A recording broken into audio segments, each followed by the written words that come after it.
নমস্কার, ক্লাসিক কিচেনের তরফ থেকে সবাইকে স্বাগত জানাই। আপনাদের ভালোবাসায় আমার চ্যানেলে 4000-এর উপর সাবস্ক্রাইব হয়েছে, তো অনেক অনেক ধন্যবাদ। ছোটদের ভালোবাসা ও বড়দেরকে প্রণাম জানাই। আর আমার রান্নাগুলো ভালো লাগলে তবে লাইক, কমেন্ট, শেয়ার, সাবস্ক্রাইব অবশ্যই করবেন। তো চলুন রেসিপিটা বানিয়ে ফেলি। এখানে ডিম কারি, এখানে এই ডিমগুলো বয়েল করে নিয়েছি। আর এই ডিম কারি রান্না করতে এখানে আলু নিয়েছি 3খানা বড় সাইজের, পেঁয়াজ নিয়েছি 3খানা, টমেটো নিয়েছি হাফ, এখানে নিয়েছি রসুন, আর এখানে নিয়েছি কাঁচা লঙ্কা। এখানে 10-15টা কাঁচা লঙ্কা আছে। এবারে এটা রান্নাটা শুরু করব। ডিমগুলো সিদ্ধ করে নিয়েছি। এবারে বন্ধুরা এতে একটু হলুদ দেব। এখানে 12-13টা ডিম আছে, কেননা আমাদের বাড়িতে আজকে গেস্ট আছে, তো এখানে ডিমটা বেশি আছে।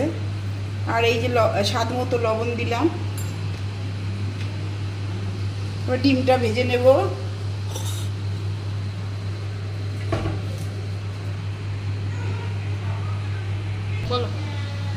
ফ্রাই প্যানে সর্ষের তেল দিলাম।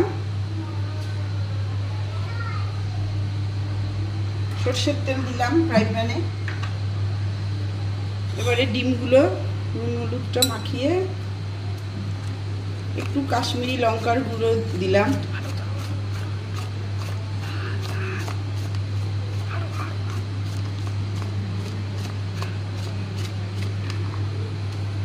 এবারে ডিমগুলো এগুলো ভেজে নেব, একটু মাখিয়ে নিচ্ছি। ডিম কারি।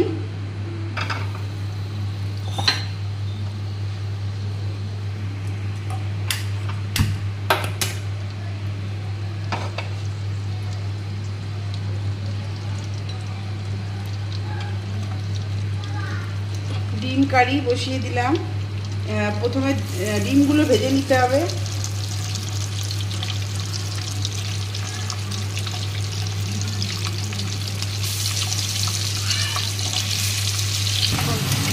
এই যে ডিমগুলো ভাজা হয়ে গেছে, এবারে তুলে নিচ্ছি। এই যে ডিমগুলো ভাজা হয়ে গেছে হালকা হালকা, এবারে তুলে নিচ্ছি একটা একটা করে।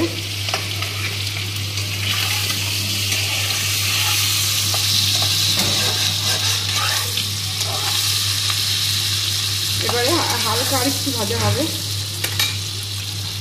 তারপরে আবার তুলে নেব। আমার ভাজা হয়ে গেছে ডিমের। এবার আলুটা তুলে নিচ্ছি। এবারে ফোড়নটা দেব।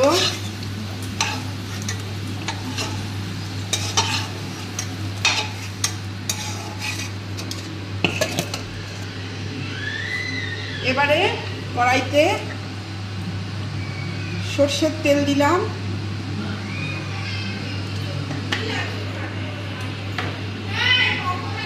এবারে ফোড়ন, সাদা জিরে আর শুকনো লঙ্কা।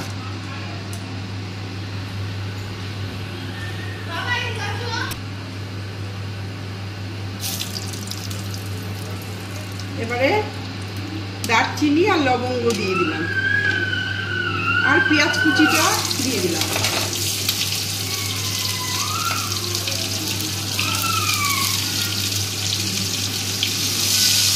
পেঁয়াজ কুচিটা প্রথমে ভেজে নেব। পেঁয়াজটা ভেজে নেব একটু লাল করে।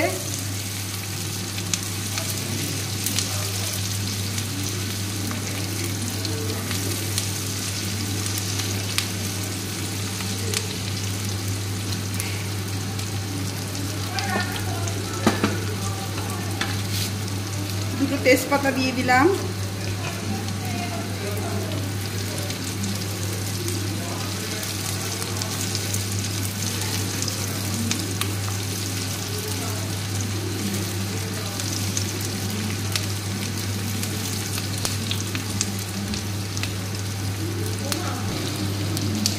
পেঁয়াজটা একটু লাল করে ভেজে নেব। লাল এখনো হয়নি, আর একটু হবে। পেঁয়াজটা আমার ভাজা হয়ে গেছে। এর মধ্যে রসুন, কাঁচা লঙ্কা 15টা আর টমেটো এই দিয়ে দিলাম।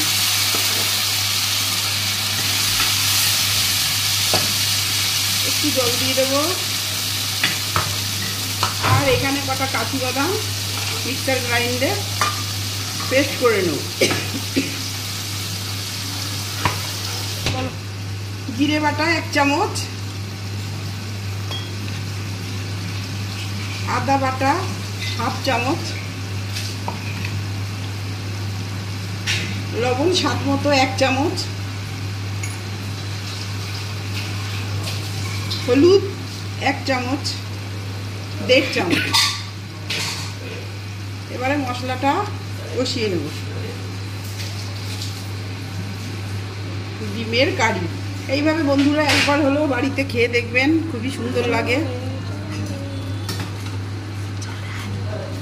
বন্ধুরা এইভাবে ডিমের কারি বানিয়ে খেয়ে দেখবেন, খুবই ভালো লাগে। এইবারে এই কাজু বাদামটা মিক্সার গ্রাইন্ডে পেস্ট করে নেব। ডিম কারির মশলাটা প্রায় কষানো হয়ে গেছে। এইবারে একটু কাজু বাটা দিয়ে দিলাম। এটা দিলে একটা খুব সুন্দর স্বাদ হয়।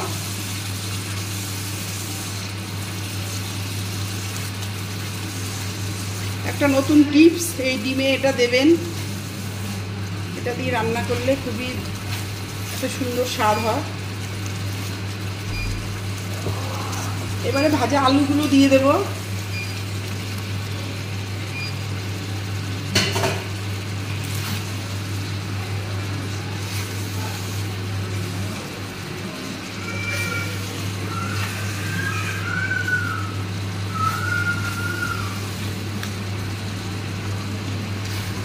এবারে আরেকটু মশলাটা কষিয়ে নেব।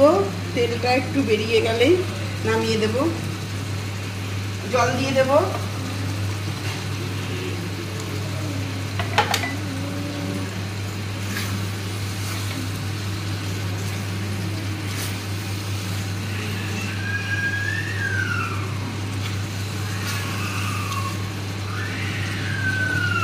একটু মিষ্টি দেব, একটু চিনি দিলাম 1/2 টিস্পুন।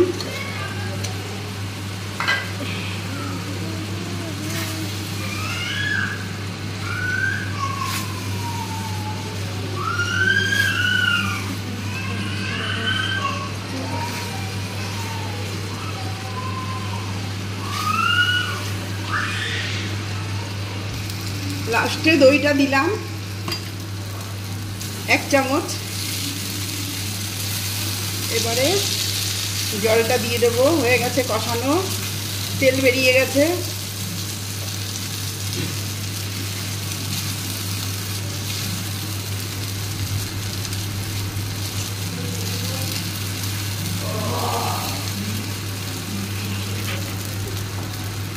এবারে জল দিয়ে দিলাম। ডিম থেকে তেল বেরিয়ে গেছে। এবারে দিয়ে দিলাম ডিম কারিতে জল।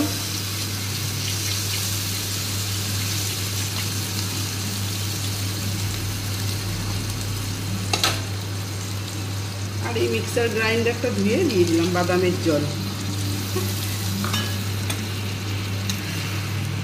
এবারে এটা ফুটতে দেব 10 মিনিট। ডিমের ঝোল আমার, ডিম কারি আমার রেডি। এইবার আমি নামিয়ে নিচ্ছি।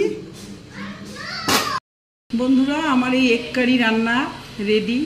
তো আপনারা এইভাবে রান্না করে অবশ্যই খেয়ে দেখবেন। আর আমার রান্নাটি ভালো লাগলে লাইক, কমেন্ট, শেয়ার, সাবস্ক্রাইব অবশ্যই করবেন, করতে ভুলবেন না। রাধে রাধে, ধন্যবাদ।